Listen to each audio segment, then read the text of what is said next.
Hey, Coach. Mentioned on Saturday you had open competition at kicker. What's the response been like today so far? You know, we've had quite a few people pay some attention, reach out to us. The biggest thing is I want to have, which we did this at other stops I've had, where basically you'd have guys walk on, and you can only do it when you're allowed to use a ball, which is during spring. And so, like, you know, the guys that accumulate in January, you say, all right, we'll see you first day of spring, and you check out what they can do. But, you know, we're in season now, so we can check it out if their NCAA papers are right.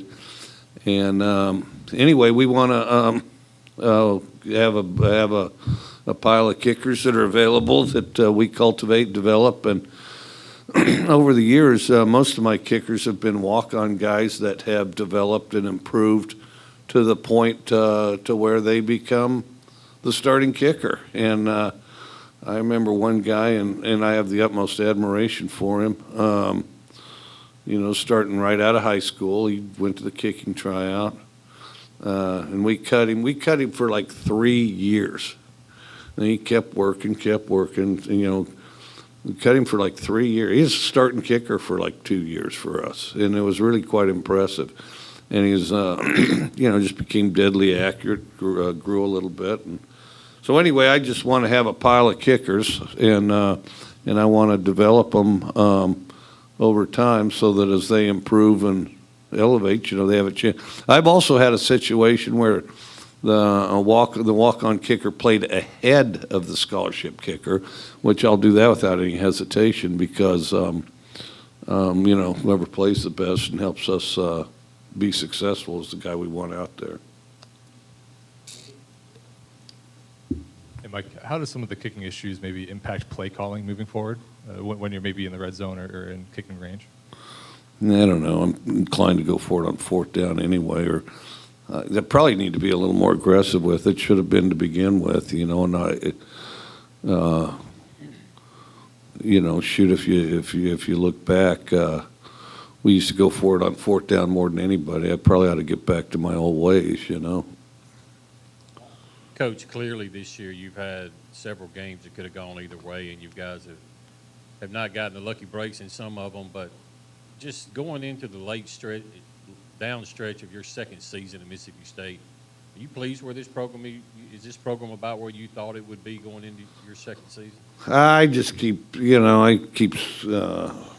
I don't really do it that way. You just keep scratching and clawing, try to make sure you're getting better every day. I think we're improving. You know, I think that,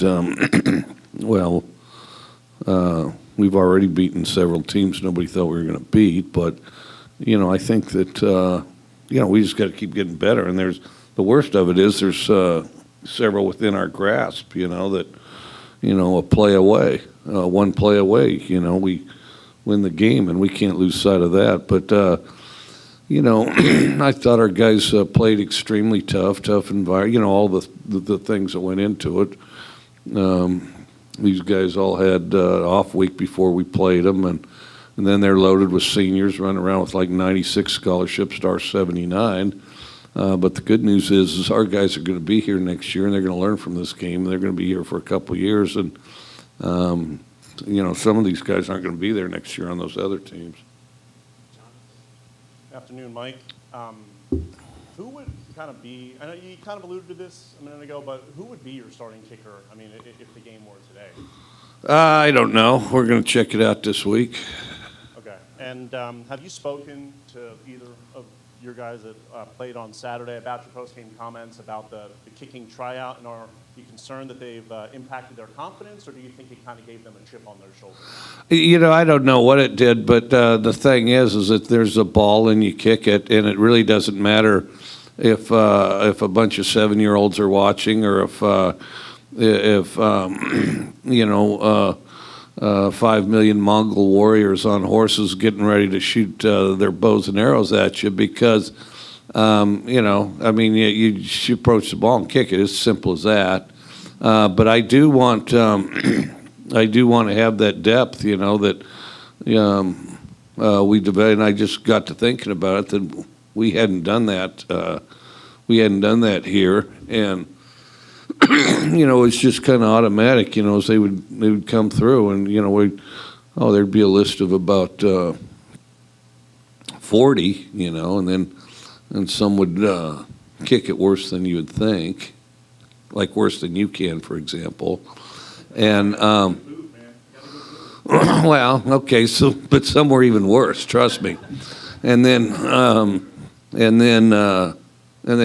some were quite remarkable. And those you'd keep around, kick drills, and then they'd work, develop, and then 2 years later, boom, there's your starting kicker, you know. And those open tryouts worked at Texas Tech with Matt Williams. What was that experience like, finding a kicker from the halftime contest, and what do you think of how he did for you guys? Matt Williams wasn't really a byproduct of that. I mean, you know, it's not really personal to these guys. I just want to have a thicker force to draw from, you know, if we get in a bind. But Matt Williams was even more interesting because we had a number of them that became our kickers there at Tech, walk-ons, the vast majority. Matt Williams, we'd scholarshiped a fellow that was struggling, and then Matt Williams is, this is the contest, you know, the third quarter contest, and we're playing Massachusetts, I believe, and it's early in the season. And, well, here comes the guy, you know, and they've had that contest, you know, if you can kick it 30 yards out, you know, a student, then you get free rent, you know. And you know, and the ball, of course, would go all over the place. And Matt Williams in just regular shoes, tennis shoes, one steps it, it goes straight up and through, like the type of thing where if you just had a center and a holder and nobody blocking the defenders on the line of scrimmage, you would have still made it because it went up right away, you know. And so I said, go get that guy, you know, I mean, what does it hurt, you know, stick him in the pile here. And then, so the equipment guys ran him down, found him, got his information. He came by the office, and then it turned out he was eligible that year, right then, that year. And so about 2 weeks later, we're playing number 10 Kansas at Kansas, and he hit 9 extra points that day. How about that? 9 in a row. So we're pretty thrilled with that. Coach, so far, what are you seeing from Auburn, especially on the defensive side of the ball, and kind of looks that they show? I think they're good. You know, they're talented guys. They're not super complicated or elaborate. They're talented guys that you know, are physical and they get after you.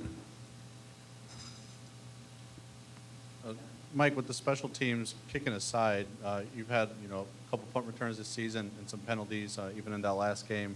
What's kind of been the overarching issue there with the special teams unit, and how do you kind of try to fix that, you know, with 3 games left?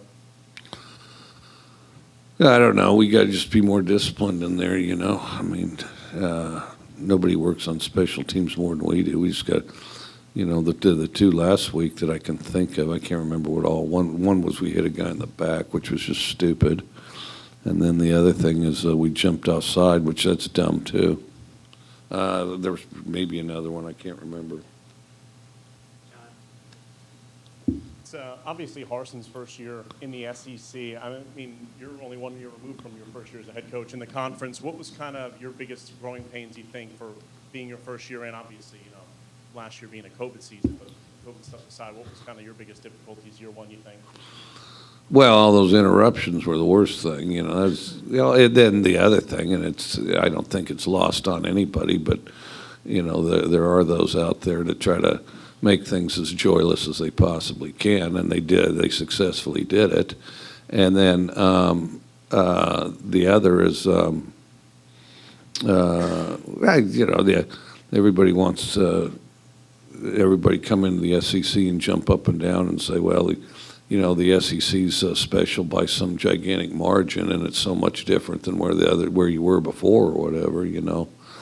you know, I don't want you to go away empty-handed, because, I mean, I think the energy and excitement is unique because the proximity of the SEC is relatively close, so the fans get integrated to the point where they all know each other, they spend time with each other, they see each other from one year to the next, and it really is quite exciting. But when it comes to the football part, you know, I mean, you sit there in a dark room, you watch film, you eat bad food, you drink coffee, you dip tobacco, and you sit and you try to figure out how to get after the other guy, and you know, and guess what? His defensive tackle's this, but his safety's only that, and so it goes, and then on the other side, well, their quarterback's this, but you know, the running back, we think we can do something with this, and you sit there and scheme and grind away, and then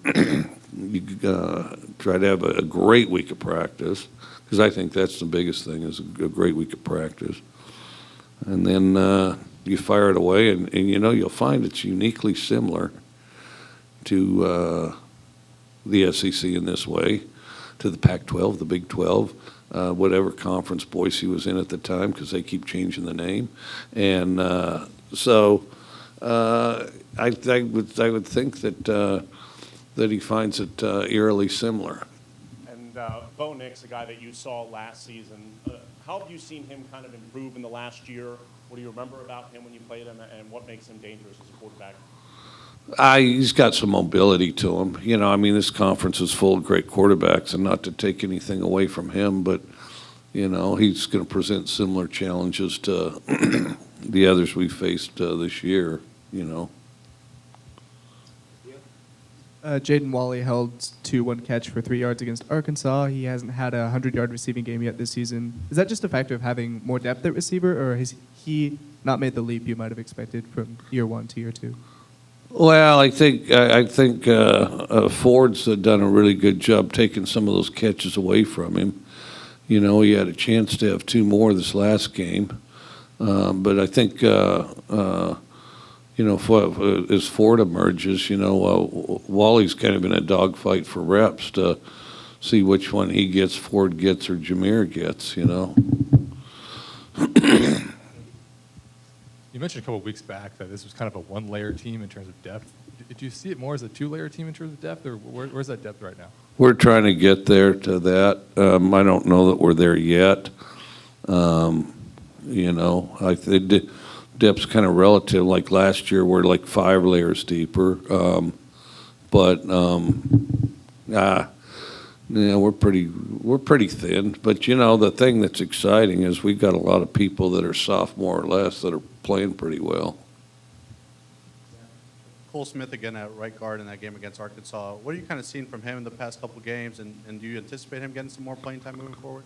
Yeah, he could. He's been on the list the whole time as far as, and does some good things. Very enthusiastic and very enthusiastic out there and aggressive, and so I do think he brings some energy to our unit, and you know, but like everybody, he's got to keep getting better. He's another guy that's pretty young too.